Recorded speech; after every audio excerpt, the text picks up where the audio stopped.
Praise the lord. దేవుని నామానికి మహిమ కలుగును గాక.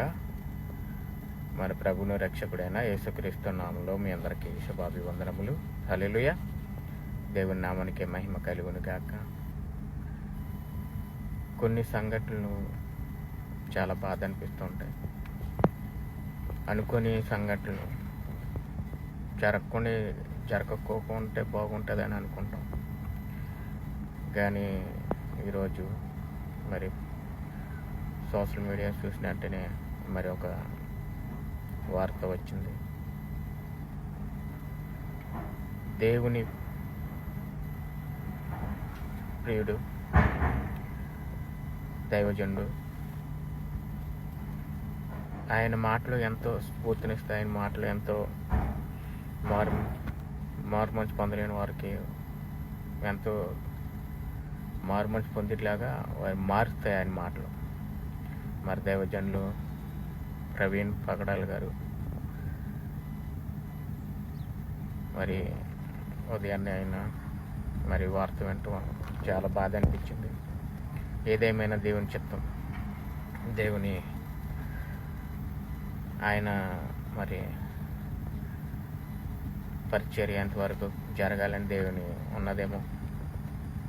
ఏదేమైనా దేవుని చిత్తం లేకుండా ఇది జరగదు.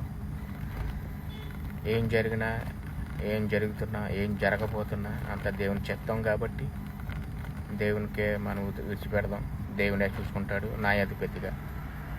అది మరి మొత్తం మధ్యలో చేసిన పనా లేకపోతే ఏం జరిగిందో మనం ఎవరిని కూడా నిందించలేం గనక ఆయన దైవజనులు ఒంటరిగా వెళ్తాం కరెక్ట్ కాదు. కూడా మరి శిష్యుల్ని ఎవరో ఒకరిని వెంట వేసుకెళ్ళితే బాగుండేది. ఏదేమైనా మరి ఆయన దేవుని సన్నిధిలో ఎదిరించున్నారు.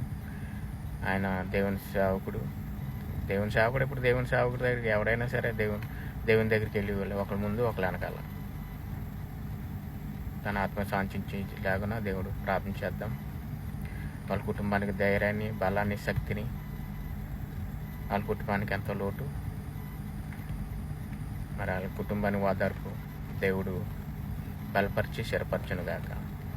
ప్రార్థన చేస్తాం. చిన్న ప్రార్థన. సకలాశీర్వాదాలు కారుబుతుడైన మా పరలోకపు తండ్రి, మీ ఘనమైన నామమునకు లెక్కలేని వందనాలు నాయన. ఈరోజు మేము ఎలాగ ఉన్నాము, మేము ఎలా జీవిస్తున్నామో మీ కృప నాయన. మేము ఉదయం లేచాము, ఎందుకు జీవిస్తున్నామో మీ కృప తండ్రి నాయన. ఈరోజు మరి మీ సేవకులు నాయన మీకెంతో నాయన ఎన్ని ఆత్మలు రక్షించడానికి ఆయన ఎంతో ప్రయత్నించాడు ఇంతవరకు. మరి ఆయన పాత్ర ముగిసిందేమో, మరి మీ చిత్తం లేకుండా ఏది జరగదు నేను. మరి తన ఆత్మ శాంతించలేగన గొప్ప సేవకుడు నేను. ఎంతో గొప్ప మాట, ఎంత గొప్ప వాక్యము, ప్రతిది కూడా నేను ఆయన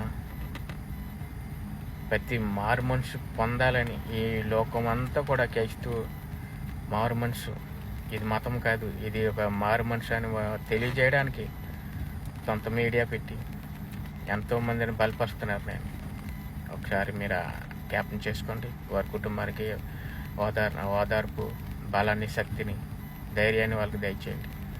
మీరే వాళ్ళ కుటుంబానికి అందగానైనా మరి తను మీ సన్నిధికి నీ కౌగిరిలో చేరేంత వరకు కూడా ఆ ఆత్మని బలపరచండి, చేర్పరచమని యేసయ్య ఉన్నతమైన నామములో వేడుకుంటున్నాం తండ్రి. ఆమేన్. అందరికీ వందనాలు. God bless you.